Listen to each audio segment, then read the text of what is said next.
rapper has been shot. Good evening, everybody. I'm Rupert. And I'm Mimi Lang. Multiple sources telling Fox 2 rapper Skilla Baby has been shot. And Fox 2's Jessica Dupont joins us live with what we're learning tonight. Good evening, Jess. Hey, good evening, Amy and Rupe. We are out along 8 Mile near Beech Daly in Redford. And as you mentioned, we have confirmed that Skilla Baby, also known as Trevon Gardner, a well-known rapper here in Detroit and really across the country, has been shot. Now behind me, you can see that there is some activity going on. The scene mostly cleared at this point. When we were out here earlier, we came up on the scene here on 8 Mile, and there was a black SUV that was smashed into the side of a building. And along 8 Mile, it was pretty unbelievable. Dozens of evidence markers marking shell casings. Now, we understand this is described as sort of a drive-by, possibly targeted shooting. Skilla Baby was in a black SUV earlier this evening when that SUV was shot up. We understand he is currently at a local hospital. He had a graze wound to the back of his head, a graze wound to his back, and he was shot in the hand. Now, we understand he was alert as of about a half hour ago, is expected to be okay. Just a very scary situation out here, and police sources. Crazy, man. Shout out to Skilla Baby. You guys already know what it is. You are tuned in to the News You Can Use podcast. I'm your host with the most, Big Surf God. This is the Surf God Show. We've been going crazy, man. We will be live for at least 10 hours tonight, maybe longer. Make sure to tune in. Let's go. Make sure to like and subscribe to this channel. Sources are describing this as a targeted shooting, but in terms of a suspect at this point, we don't have any information yet. It's still very, very early. Again, Trevon Gardner, better known as Skilla Baby, a very well-known rapper here in Detroit and across the country, shot earlier this evening. Multiple sources saying that he had 2 graze wounds, also shot in the head. It all unfolded in 8 Mile earlier this evening, ended with his SUV smashing into the side of a building. Now, Redford Township Police are investigating. They got this scene cleared up very, very quickly, and right now they're working to make some repairs to the building that is behind me.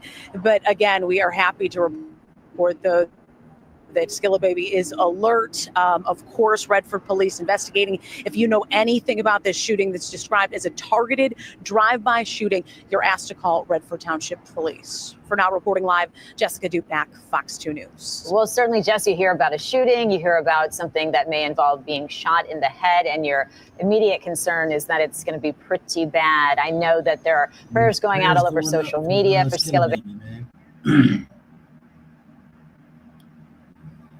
What's the details? Do anybody know the details? Hey, yo, what's the word? What's the word? This your boy Big Keys. Keys against the world.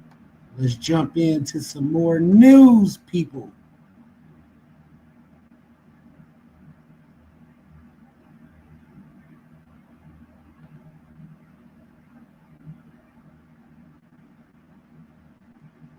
So, shout out Capo. They just dropped some 5 minutes ago. Let's do a little reaction to it. Beyond the Score, people, is back. Where they put the jersey on your back. Y'all go tune in to Beyond the Score, my boy Capo and D-Class over there doing the sports, man. Lil Wayne, The Doors to Success. Papoose exposed Remy Ma. You might have to tune into that. Ancient mystery found monks deep underground. They poses hidden knowledge.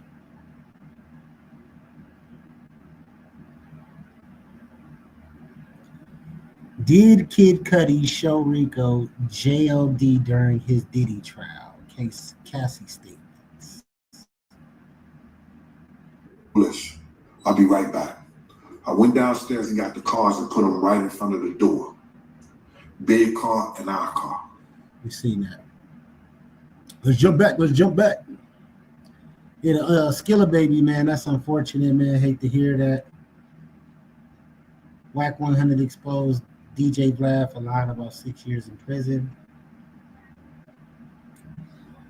Stop lying on Nipsey. Big U exposed for lying on Nipsey. Mac Dre and E40, the untold beef in Valley Joe, California. Real people who came back from a parallel universe. Will Kid Cudi send Diddy to prison for life? Evidence of strange human bird hybrids revealed. Chapo set me up. Uh-oh. Detroit drug kingpin reveals becoming the biggest distributor for the Mexican cartels. That's some good shit there, right? We got to react to that. Diddy exposed, full breakdown, explosive trial in 10 minutes. Chapo exposed everyone, reveals the truth on Stevie J, Keisha Cole, Diddy Kids, Kanye West, and more. It gets deep, people. Gang banging. Young at Hefe gang banging his head. This is what he had to say. I think that's a fact. I think gang banging is over with, man. After, we moved out of the hood and, a lot of foreigners moved there, how could it be the same ever again when you don't have black neighborhoods anymore? Got a lot of news here. If you're watching right now, make sure to like and subscribe to this video. If moms is watching, shout out moms. Shout out to you moms if you're watching right now. We got the Ralphie report late night. Who knows? But for now,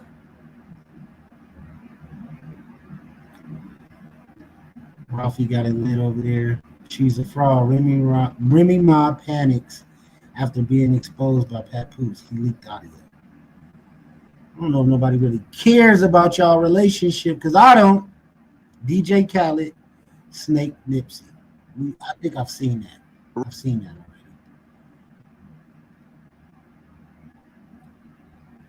The game, Gene Deal exposes the truth about the 1 week of Diddy's federal trial, gives epic breakdown. What, they had Too Short on Back on Fig? I gotta check that out. Shout out to Short, man.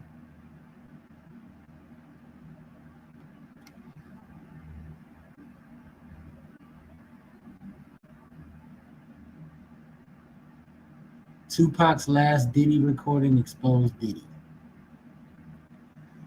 Hidden UFO bases, consciousness in a classified remote viewing program.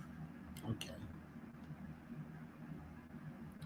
Forbidden technologies, their inventors suppressed. Oh man, we know about that. Y'all remember the dude that was making cars run on water? What happened to him? Reggie Long put out Heavy D's house. Tupac, Too Short, MC Breed.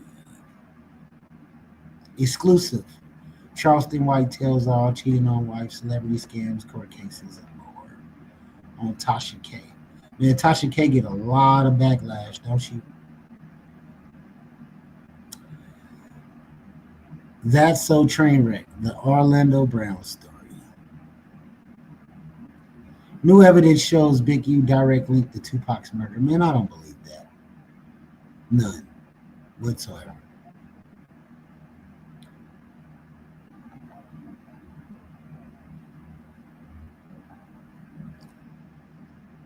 Big homie CC, Jamie Foxx calling the feds on Diddy, Dwight Howard, Jaguar Wright, and more. Fredro Starr. Shout out Fredro. Shout out Onyx.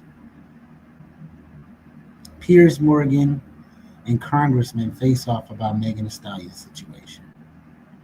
It's pretty good. Sauce Walker real life freestyle.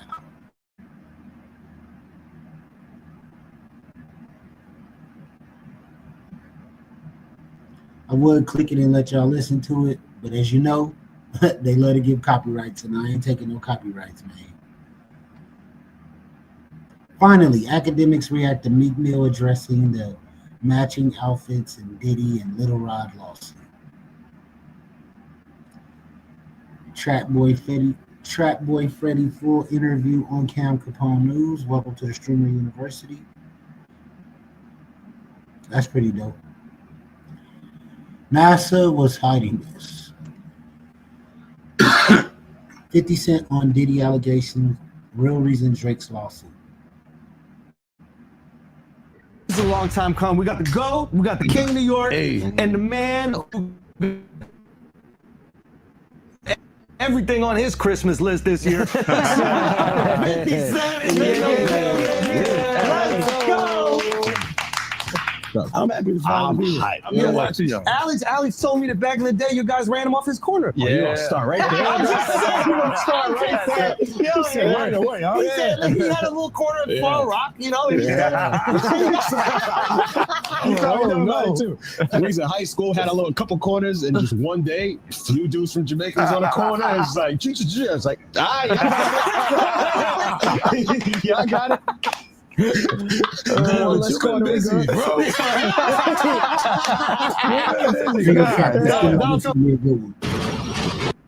Donald Trump calls that the weave, bro.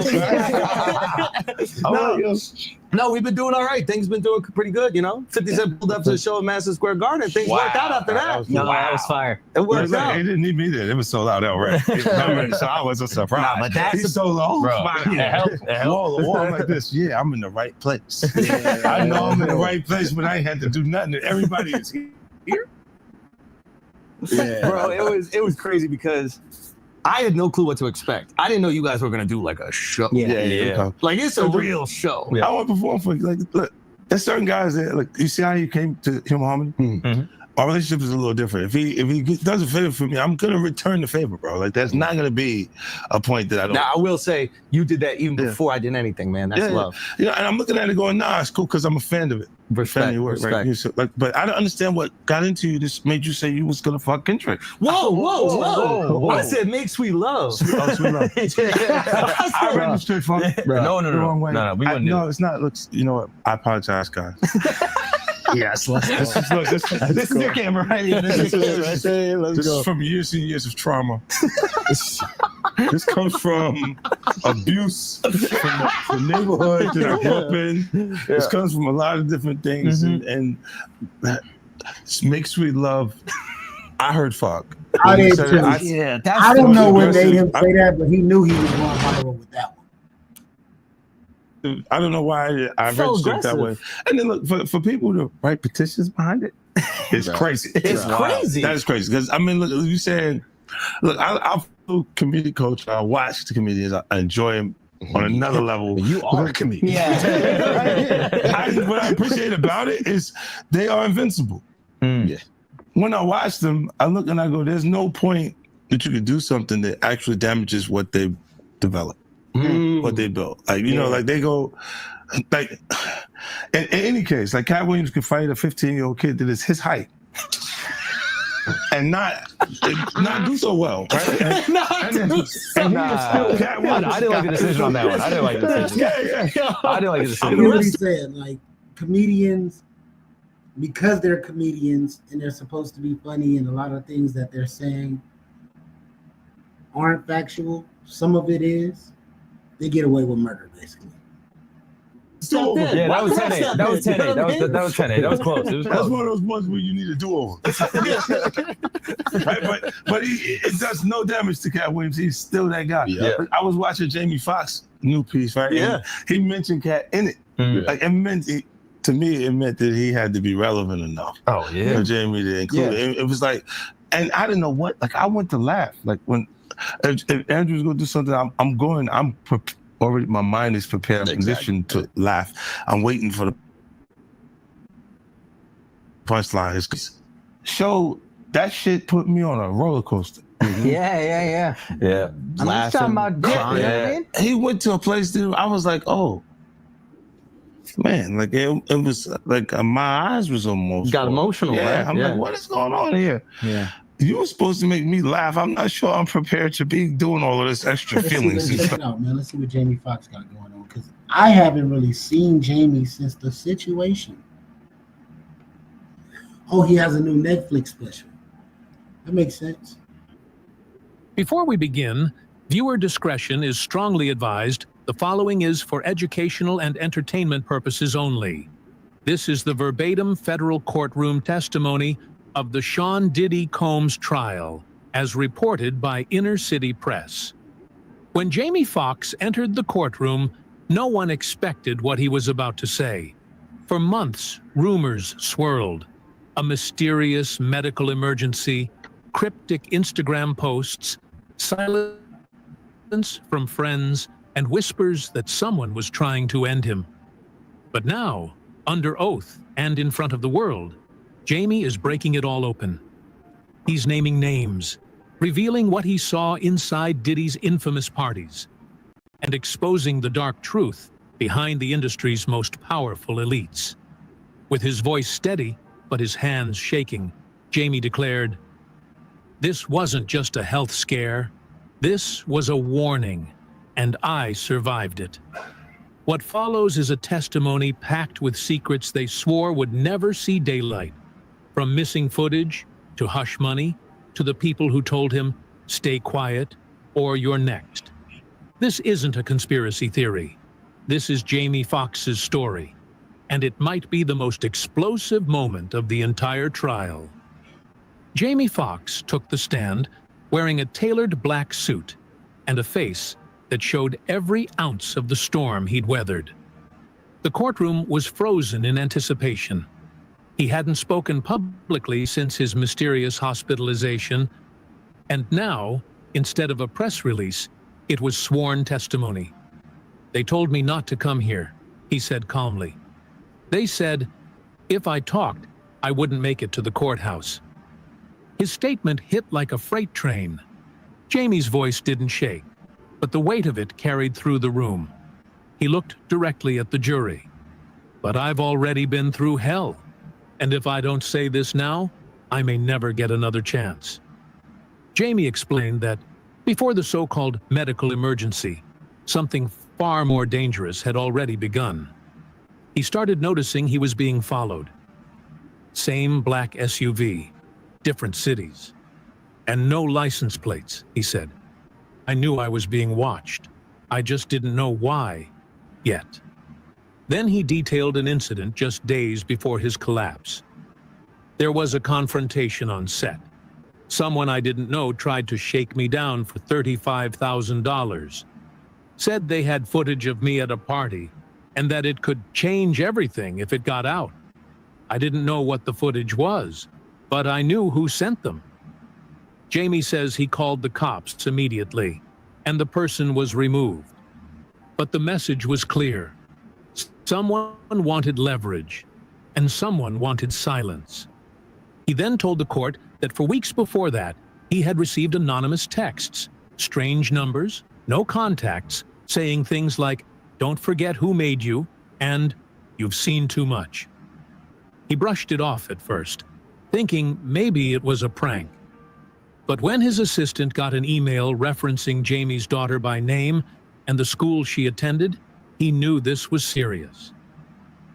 "That's when I told my people, if anything happens to me, don't call it an accident.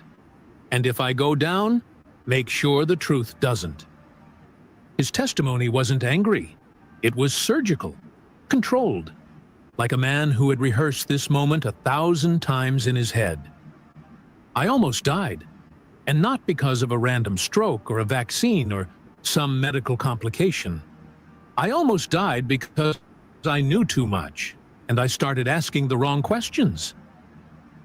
Jamie paused before diving into what he called the real beginning of the end. He explained that just a few days after the extortion attempt on set, he began feeling off. Not tired, not sick. Office, like something was wrong inside me, but I couldn't explain it. He testified that on the morning of his medical collapse, he woke up disoriented, struggling to speak clearly, and with an intense pressure in his chest and neck. "I couldn't move my arm. I couldn't talk. I was looking at people, trying to ask for help, and no words were coming out." His security team rushed him to the hospital, where the initial diagnosis was vague: possible neurological event. Stroke? Seizure? They didn't know. But I knew, Jamie said. I knew it wasn't natural. What followed was weeks of silence. His family issued a statement thanking fans and asking for privacy, but offered no details. Even his closest friends were kept out of the loop. Jamie explained why. Because I didn't trust anyone. Because in that hospital, while they were poking and scanning me, I realized this wasn't over. It had just started. He revealed that police came to visit him at the hospital shortly after he began recovering. Not just to check on his health, but because someone had called in a tip that Jamie believed he had been poisoned. I didn't say the word, he told the jury, but someone close to me did. They overheard me telling my doctor, I feel like I was given something. He said tests were inconclusive, but he wasn't convinced that meant nothing happened. You don't need hard proof when your body screams that it was attacked. Jamie shared that during his stay, his phone disappeared. So did his personal journal. His security footage from his home the night before he was hospitalized? Gone. My team went to pull it, and the system had been wiped clean. Then, quietly, he said, I felt like I died. And maybe that was the goal. The courtroom was still. The prosecution glanced at the jury, who sat stone-faced, hanging on his every word. So, when people asked why I didn't post a hospital selfie, because I wasn't playing into that. I wasn't about to pretend I was okay when I knew I was almost gone. Jamie took a breath and then said the name that made headlines around the world. Sean Combs, Puff Daddy, Diddy. He looked straight ahead and continued, That's who I believe wanted me quiet. He explained that over the years, Diddy invited him to numerous private parties. At first, it was just networking. Cool vibes, big names, expensive champagne. You know how it is. But over time, Jamie said the invitations got more exclusive and more disturbing. They'd say, no phones. They'd ask you to sign something, NDAS, but not just about what you saw, about who was there and who was with who. Jamie said the parties had a different energy than anything he'd experienced before. There were back rooms, velvet curtains, people escorting others into dark corners, and I saw people I recognized, politicians, athletes, actors, doing things I knew they didn't want public. He said he never participated. It felt wrong, and I wasn't going to get caught up in it. But that was the problem. When you don't play the game, you become a threat. He revealed that after he declined to attend a party in 2022, someone from Diddy's circle told him, "You acting brand new. You forgetting who helped you out early on." Jamie brushed it off. But later, he started receiving pressure from mutual friends to stop bringing up stuff in interviews. They didn't like that I joked about the parties or mentioned certain names. Jamie also described a specific incident where he saw a well-known male artist leave one of Diddy's parties looking traumatized. He said, "This dude was shaking." Instead, he saw something in a back room that made him never want to come back. The artist never spoke publicly, but Jamie remembered that moment clearly and feared he was next. As Jamie's testimony closed for the day, he said something that left the courtroom in stunned silence. "If I didn't speak now, I'd be part of the silence. And silence is what they've used to control everyone. But I'm done being quiet." Jamie Foxx's voice lowered as he leaned into the microphone. "This is the part that's haunted me for years," he said, "because what I saw didn't make sense until I looked back." He began by referencing a seemingly innocent interview clip that had gone viral, the one where he casually joked that Nick Cannon had once slept on his couch at age 13. It was a laugh, a memory. But then I realized how deep it really went. Jamie looked out at the jury. Nick wasn't just crashing. He was escaping. He described how Nick had confided in him about strange encounters and being introduced to the industry in ways that made him uncomfortable. Jamie said, "Nick told me, you saved me, man. Your house was safe." And that stuck with me. But what really made Jamie's testimony unforgettable was what came next. The moment he directly connected these stories to Diddy. Jamie claimed that several young artists, boys and girls, had passed through Diddy's homes over the years, some disappearing from the spotlight without explanation. You look back and realize they weren't rising stars. They were collateral. The implication was undeniable, that the grooming and exploitation extended far beyond parties, that it was systemic, and that powerful people knew about it and said nothing. The room grew heavier as Jamie Foxx took a moment before speaking again. "Now I'm going to say a name," he warned, "and I want everyone to listen carefully. Kim Porter." Jamie's voice cracked slightly as he said it. She wasn't just Diddy's ex. She was a mother, a businesswoman, and she was scared. He told the court that Kim had once confided in him at a private event just a few months before her death. "She pulled me aside. She didn't smile. She didn't talk about the industry. She said, 'Be careful who you trust, Jamie. There are people watching us.'" He revealed that Kim had told him she was planning to speak to someone, either a journalist or a federal contact, about what she had witnessed over the years. And see, it was hard to do because Diddy was a part of the feds. Diddy been with the feds, like Suge said, most of his career. What if the biggest cover-up in hip-hop history just cracked wide open? Jamie Foxx, actor, icon, suddenly vanished, then reappeared, weaker, changed. Now, a bodyguard just told a courtroom, "Well, I know he poisoned Jamie Foxx, and Jamie Foxx reported him to the FBI because of it. I know that's a fact." because Jamie was filming what he wasn't supposed to. At parties no one dares to describe. And when the tapes were mentioned, Diddy lost it. Was Jamie hiding a tape that could take Diddy down forever? I mean, we really haven't heard anything from Jamie himself, though. This is all.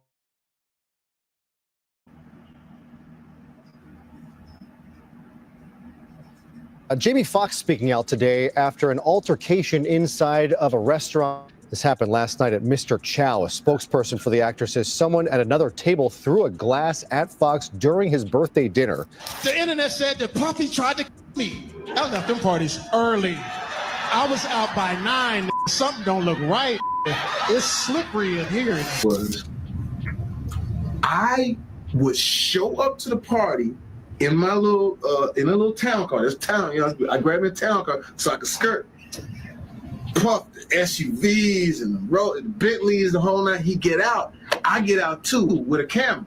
Jamie Foxx states in the special that Diddy was responsible for what happened to him, and he is the one that called the FBI on him. It's only been a minute since Jamie Foxx made his big comeback after that mysterious health scare, and now he's already back in the hospital. Thankfully, it's not as serious this time, but the reason behind it is still bizarre. Word on the street is that Jamie got jumped by Diddy's goons, who allegedly threw glasses at him and almost blinded him. And this all went down just days after Jamie mentioned Diddy in his new Netflix special. Now, if you've been keeping up with all the rumors about Jamie and Diddy, you already know people have accused Jamie of witnessing and maybe even taking part in some sketchy stuff at Diddy's infamous parties. And Jamie himself admitted that he used to follow Diddy around recording those wild nights. But wait, it gets messier. Apparently, Jamie... So what did Jamie do with the footage? That's why Puffy was tripping. He like, man, I let this nigga record some shit. That's crazy. You know, shout out Jamie Foxx. I would have liked to see the actual footage of him saying this stuff instead of y'all putting words into people's mouth. Play the clips like I do. This is a real reaction. Not me putting words in Jamie's mouth and saying Jamie said this and Jamie said that. No, that's not how this is done. Ladies and gentlemen, Whitney Webb and Suge Knight were right. You know, Whitney gets a lot of like criticism from people because she goes there to places where a lot of journalists, I think, are afraid to go, or they just like, I don't even want to deal with that or touch that at all. Now, a couple of weeks ago, we went through Whitney Webb's Unlimited Hangout article where she made the connection between Diddy and Epstein. And now you are seeing that during the Diddy trial, there's a lot of information that is being said during the trial that Whitney had already talked about in that article. And one of the people that she referenced quite a bit was Suge Knight. Now, I just want to take you to this part right here. Diddy's collapse was no accident. Whitney Webb connects the dots. Listen to this part right here. Let's get into it. Shout out Whitney Webb. Shout out to everybody who's watching. Make sure to like and subscribe to this video if you're watching right now. Yeah, we will have sweaters on deck. So y'all tap in with your boy. Let's get into it. Because people need to understand what you see happening right now with Diddy.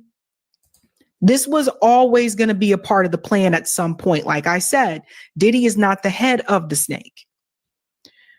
Why is it that Clive Davis is not on trial? And this is not here to defend Diddy. I'm not, trying to criticize, take down Cassie. It's nothing like that. You know, what Diddy did to Cassie was wrong. We all saw that video. I've talked about that before on the show. But you always have to be somewhat suspicious when they don't take down the head of the snake. Listen to what Whitney says here. Powerful backers. Clive Davis, linked to mafia payola schemes, Russell Simmons L, fleeing assault charges in Indonesia, and Brett Ratner, hiding in Israel after dining with Trump. Pause. Sorry, we're going to listen to this part first. You guys needed to see the powerful people that were connected, right? So this guy here, he went off to Israel. He gone.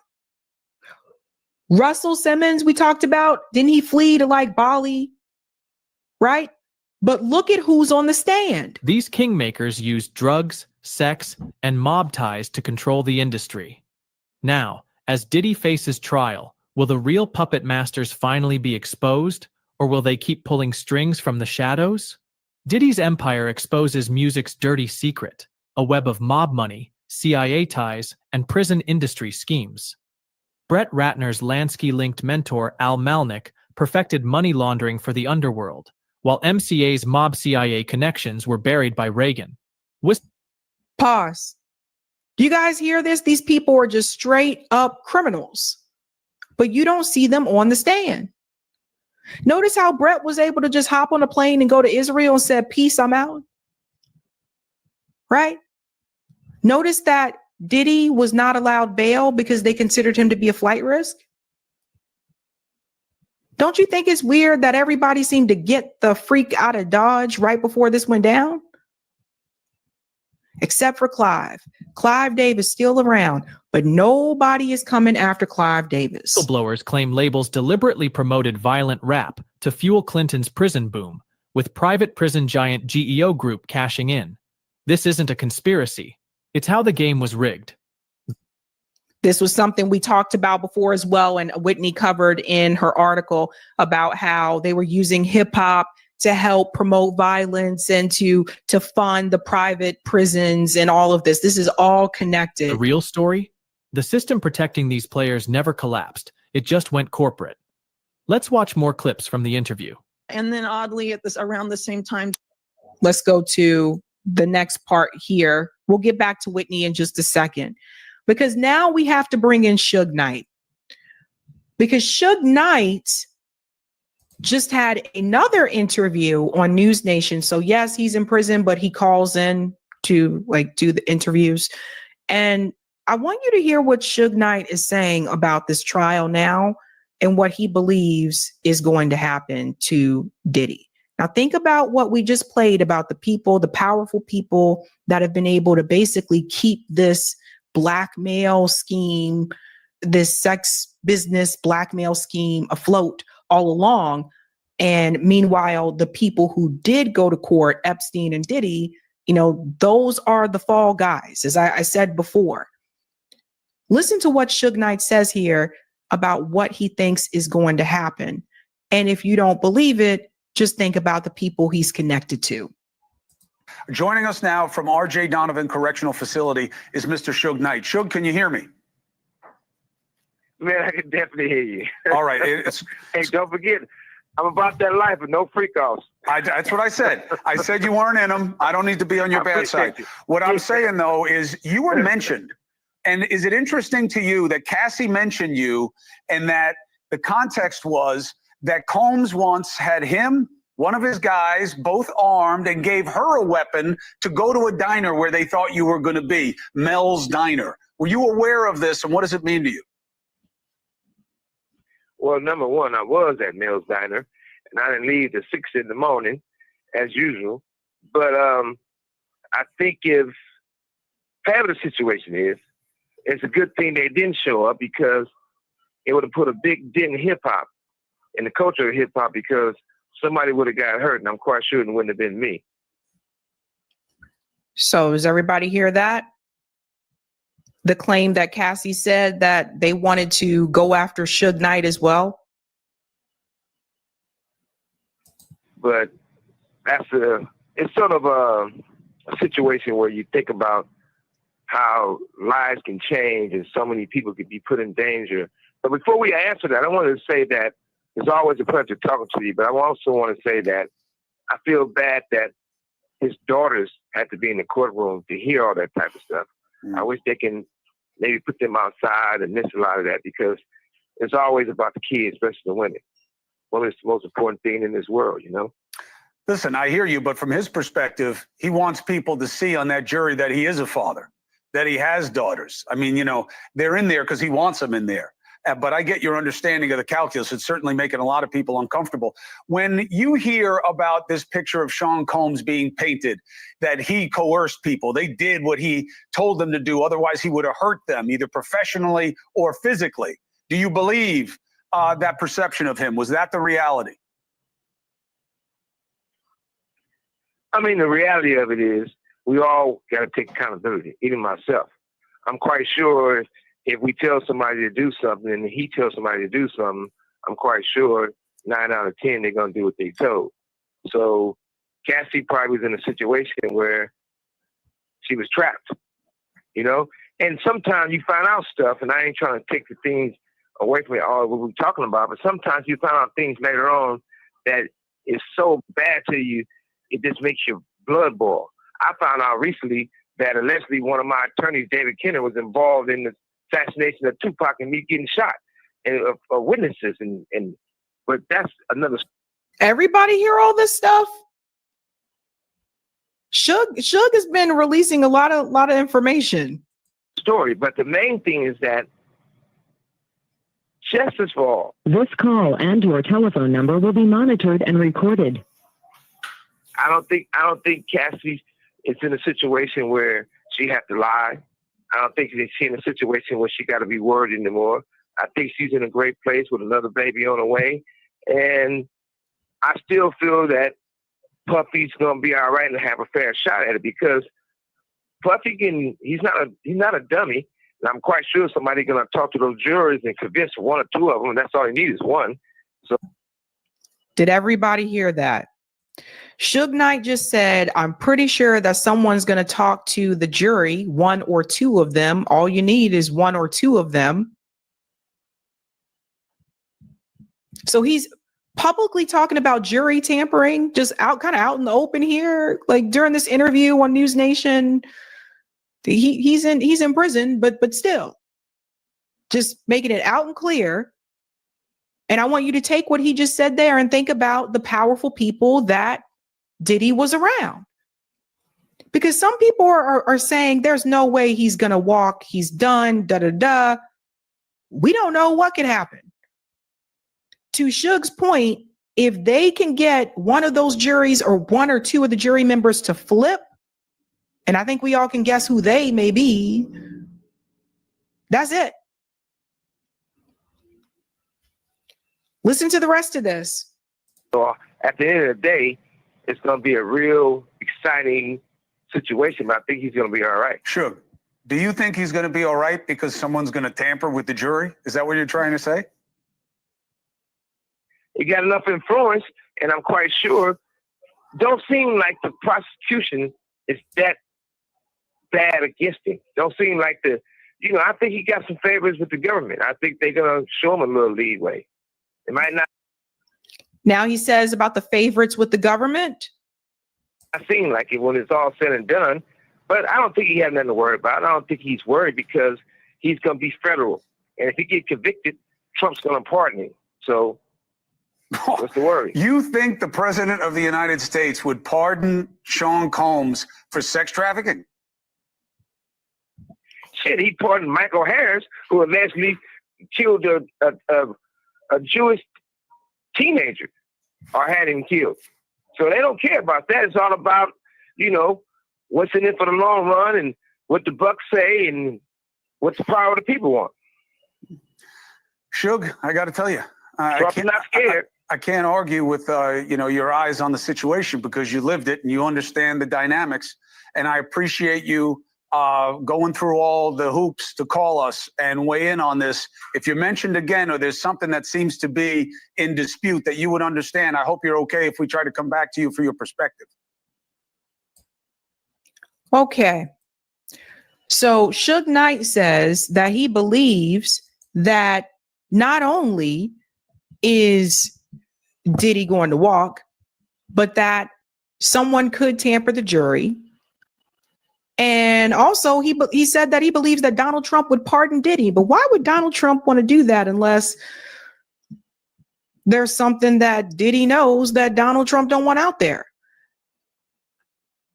Remember, again, going back to the previous video, surrounded by very powerful people, then we get to the part here about Whitney Webb. And this, again, Diddy's collapse was no. They are saying that Trump went to some of these parties. So, we know what Trump said about females a couple years back. Grab them by the, you know what. So, it's crazy, man. Let's get back into it.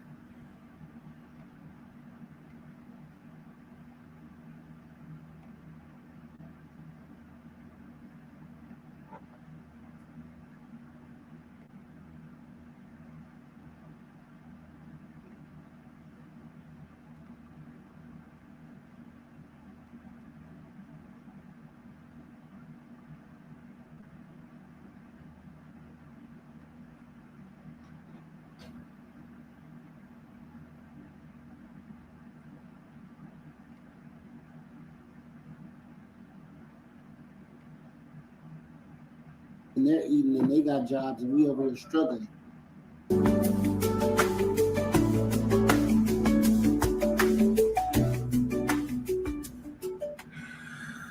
You are now tuned in to the news you can use. Big Surf Guy Reactions, episode 7. Let's get into what Trump was talking about. Watching this podcast.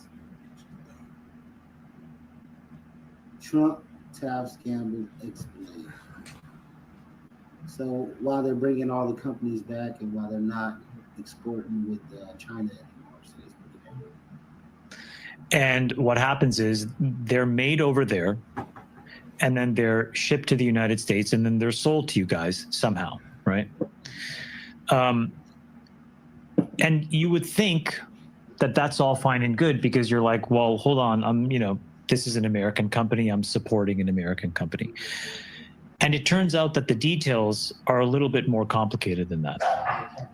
So starting in about the year 2000, what happened was there was this, everybody thought that the right thing to do was to push every country in the world to this form of capitalism. And they looked at countries like China and they were like, how do we make China more capitalist? And you would say, well, why would we do that? And the governing logic at the time was, if they're more capitalist, they'll also become more democratic. If they are more democratic, they are more predictable the way that we normally think about countries. So let's not repeat a Cold War. Let's not repeat maybe some other political regime in the 40s or 50s or 60s. And so what happened was we let China into the WTO, the World Trade Organization. And what that allowed corporations to do is basically an enormous form of arbitrage. So let's say that those Jordans were made in the United States and you were paying a worker $25 an hour to work on a line to make that shoe. And then you would send it to Foot Locker and sell it. I'm just being very simple just to kind of explain this example. But now, instead of having to pay sort of any typical form of taxes, Nike, after the year 2000, was able to ask the question, where else could I make this Jordan? And the Chinese raised their hand and they said, hey guys, we have these really great factories. We have extremely good workers. And we can do it for much cheaper than $25 an hour. And so what does Nike do? They send the job over there. Take that one narrow example and apply it across every industry you can imagine, from shoes to iPhones and everything in between.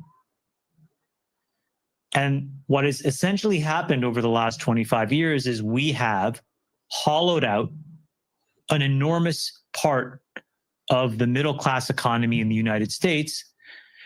And we've explained it away by saying, hey, we don't want to do that kind of work. Instead, we're going to, like all of us, like we'll do a podcast or, somebody will be a consultant. Like you'll just go up the stack, right? They'll say up the stack.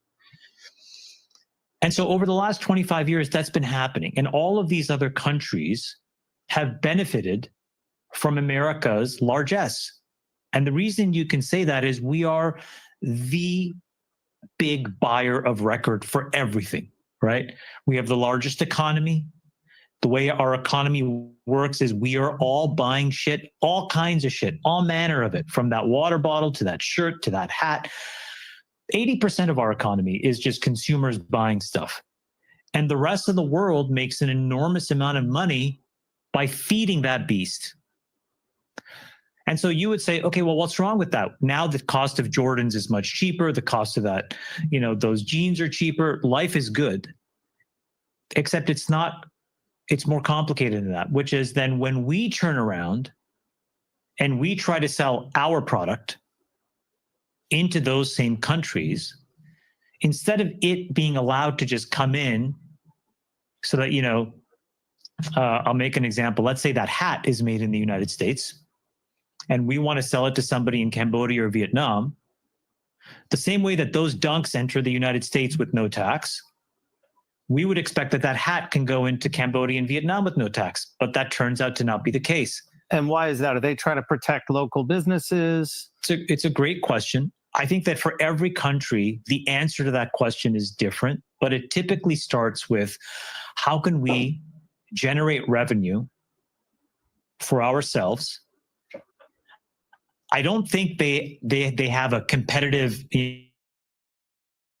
Yankees hat manufacturer in V. It's just a policy that allows them to make money off of the United States in two ways, right? Make money by making stuff there, sending it to here where we all buy it, and the dollars go back. And then they make money in a different way, which is whenever we try to sell our products there, they can tax it on the way in. And then why would we tolerate that? I think what the logic was back to what I said earlier. There was this thought that America is doing really well. We can allow a little bit of this leakage because of the quote unquote greater good, the greater good being, let's get these countries I think there was some strategic rationale. Allowing these countries to profit was like a national security thing, right? Like, hey, they'll be there for us if we ever get into a spat with XYZ other countries. So there's a whole host of complex reasons, but the net result, Andrew, was that this dynamic was happening, but it'd been happening for a long time. Question. So a lot of these big businesses and companies have took their money out of our economy and took it to their economy, and they're eating and they got jobs, and we over here struggling. And we got to compete with whoever they let into our country. For the average American, life is crazy. Here on Turtle Island, man. Trade where it's like, you're going to take our stuff, but we're not going to take your stuff. I agree with you. I'm just trying to find the justification for the country. Like I imagine. I think to be honest with you, it's probably driven.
Probably driven.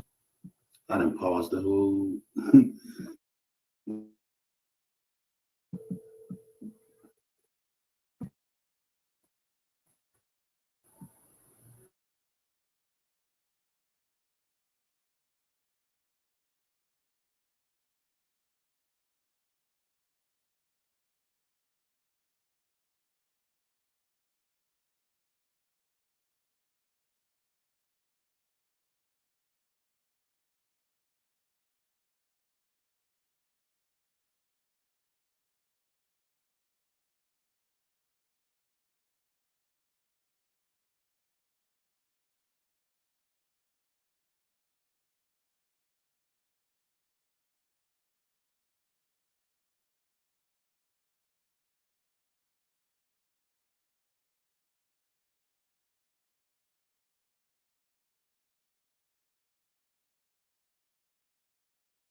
You are now people. Man, what's happening, my good people, man? We here with you for another episode, man. We on this everyday shit. We try.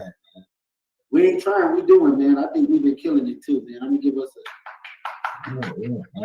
My hands are occupied right now. So mine will be in a second. I gotta get to that. We got Pops in the building. We got my girl in the building. Shout out to King Pop. You know what I'm saying? This Trump situation. I woke up to Trump declaring, I guess, war on Iran. I don't know how true this is. Have you seen anything on it? I've been hearing a bunch about the tariffs and all that type of shit, but I mean, yeah, as far as like some actual war though, I ain't heard nothing about that part yet. Okay. Yep. But yeah, that's the news today. So let's tap into it. Let's see what's going on. Let's get a little information on it.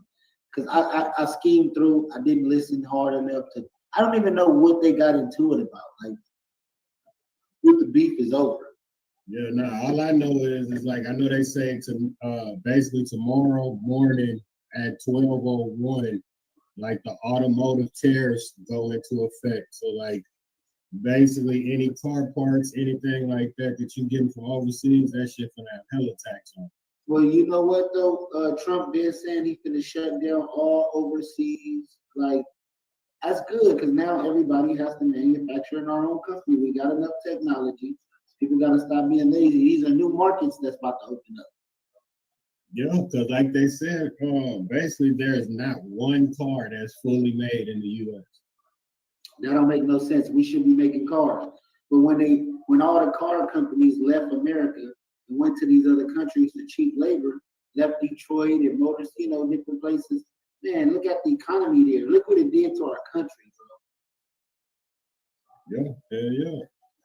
That shit wild though, man. But like they say, man, this country they run it like the mob, bro. Like they just worried about the dollar. If you can get cheap labor, man, I mean that's anybody. If you can get cheap labor somewhere, you gonna try to go there. They gonna try to figure out a way around this tax. Oh, they're gonna do it with robots. So when they open up these new warehouses and factories, yeah, they're gonna hire some, American people are gonna get some jobs there. But the majority will probably be Tesla robots, if you ask me. I can see it. Because, I mean, they already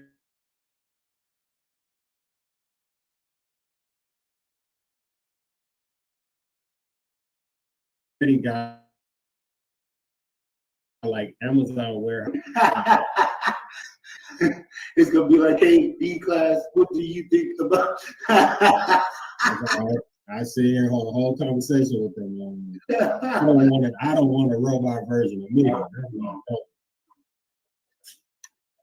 don't think the world ready for that. That's a little bit too much. You ain't ready for the robot 2.0 B-class? Nah, that's crazy. I already got a 2.0 version. He's gonna be 16. He said he's gonna be 16. Yeah. Yep. All right. Let's see what's going on with the trumpet. I mean, this morning it was all over. I mean, look.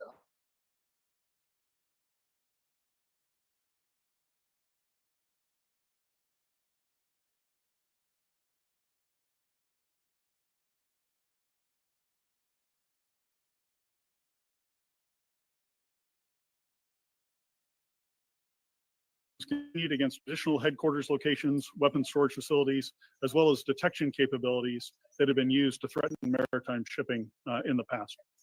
Today, the operation continues, and it will continue in the coming days until we achieve the president's objectives.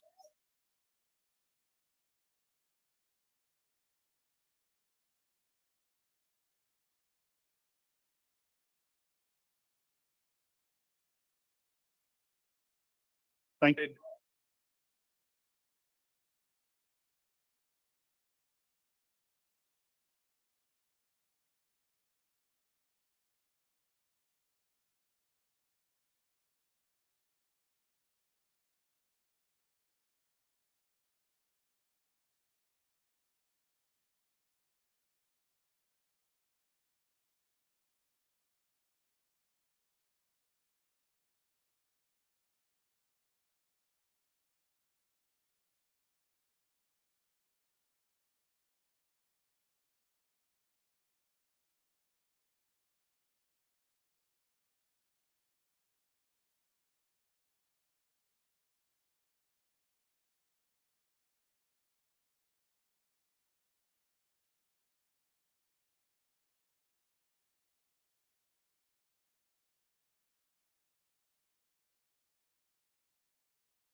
national criminal organizations like Tren de Agua. We're proud to support that mission. I don't know, General, do you have anything to offer about Guantanamo Bay and our force posture there? Sure. I just had a couple of things for you, Gabby. We do continue to have a substantial presence at Guantanamo Bay to ensure that we're ready to receive any illegal aliens that the Department of Homeland Security would like to send there. We're monitoring their. So what are they trying to do? Send all the people from Iran out of our country type shit? Man, I don't know. They need to leave that Guantanamo Bay shit alone, bro. They just cleaned that up, man. They just got a bunch of people up out of there not too long ago. So they probably put more people in Guantanamo Bay or what? Yeah, that's what I'm talking about. Talking about they ready. If they want to, if Homeland want to send some people over there, then they ready to put them in there. Like, come on, bro. Like, sometimes, man, we gotta kind of stay out of other people's shit.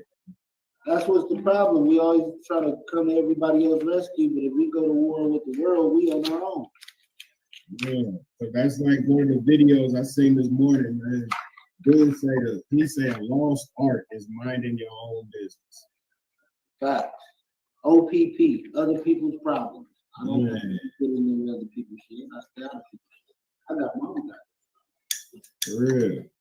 Yeah, man. I hope to go to everybody else's problems. I'm never gonna get my shit. You know what I'm saying? But you know, that's why you ain't gonna run for the damn president either. And I keep something to do, so I ain't never got no time for nobody else's shit. Trump is always in somebody's business. You gotta stay out of people's shit. But too, I mean, you gotta kind of look at it, man. I mean, he a businessman, bro. So even when he done with this, like some kind of way, bro, his money still tied in somewhere else, man. So he's a big money play, man. War is money, man. You know, big arms deals is going down right now. Billions is about to be spent. Yeah, trillions. You gotta realize, man, shit, the missiles and guns and bullets and armor and niggas and shit, that shit costs. Everything costs. I'm telling you what they got done. So 9/11, I'm sure, was not a cheap bill to foot. You know who's gonna pay for it too? The American citizens, taxpayer dollars, bro. Yeah, because think about it. When you in the military, bro, once you cross the equator, you get tax-free money. All your checks is tax-free. You on the other side of the world. They tax-free. You don't pay no taxes on that money. It's tax-free, and you get hazard pay, especially if a war going on. So D-class know from experience because my boy was in the Navy.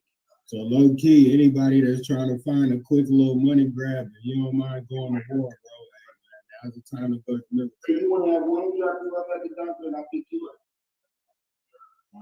You know what I'm saying? Now the time to go what you want to do, but you definitely, man, I tell anybody, you go to the military, you definitely gotta have a plan. You want me to go with you or you gonna have go? How do you want me to pick you up? You want me to pick you up? We just have one drop you up right here. But yeah, man, this whole Trump thing, man. It's at one, ain't it? I mean, at the end of the day, it's like you got to think about it, right? Who, you know what I'm saying? How would the world be if if Harris, like, what would we be dealing with? So, I mean, it's a give or take. I don't know what the other side would look like, but I mean, people voted for Trump, bro. This is who we got to rock with, so we got to rock with. Yeah. We gotta log in on it. Get ready, man. Yep. So yeah, Trump, man, he's getting us in some hot water. You know, this could cause a domino effect, and that's the last thing we want. You know what I'm saying? We don't want to cause a world war because we're such a superpower. Us going against Iran is not even a challenge. But shit, who would just say it's just Iran? Think about it. We don't nobody like us right now.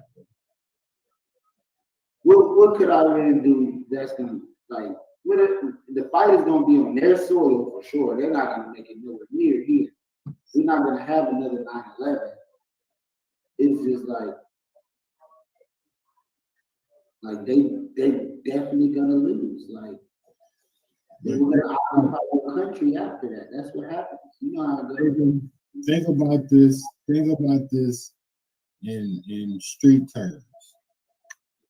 The nigga down the block, they hood might not be all that, but they connected to somebody that might be funding whatever behind the scenes they got going on that we don't know about. So, you know what I'm saying? We don't know exactly what all hidden secrets they got going on over there in Iran. We have no clue. But we sure gonna find out if we take our ass over there fucking around. Well, we're gonna cut this short real quick. You're gonna take it. Hold on real quick, D-Class. I'm gonna play this video. Let me see what she's doing. Their requirement.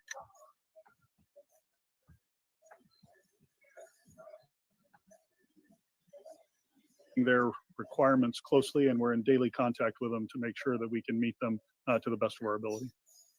Tom? Sean, if the Iranian ships are operational, start helping the Houthis, will they be targeted? And for the general, any sense of number of military casualties so far and any civilian casualties in Yemen? Well, that's a great question, General. You'll permit me to answer. Sure, go ahead. So I think that I certainly don't want to get out in front of the commander-in-chief and the secretary as it pertains to clearance of strikes and who will be targeted. But I think the president's made very clear that all options are on the table.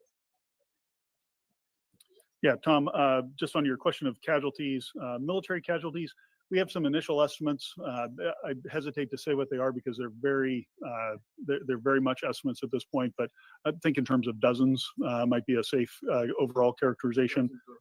Yeah, dozens of. To me, what it sounds like is niggas been bored, ain't had nobody to go shoot at, or blow no missiles up. Hey, and you know what's crazy is that, I mean, that's a real live thought process while you in there, bro. Like, you got to think about it, man. You got a ship. Think about a ship with, just say, 400 people on it. For a matter of fact, put it like this: 400 dudes on it. Like, it's 400 niggas on one boat, no females.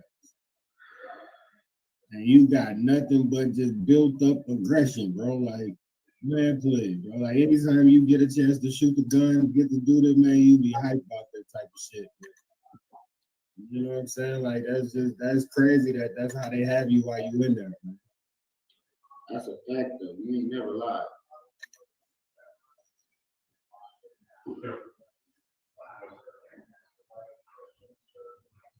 You ain't never lied. But then let me see. Let me find some. I need somebody to break this down for us. Because I understand it's about money. People want to go to war. Okay, look. China and Taiwan is going to war too. You see all these wars is cracking off at the same time. Yeah, that's what I'm saying. But watch how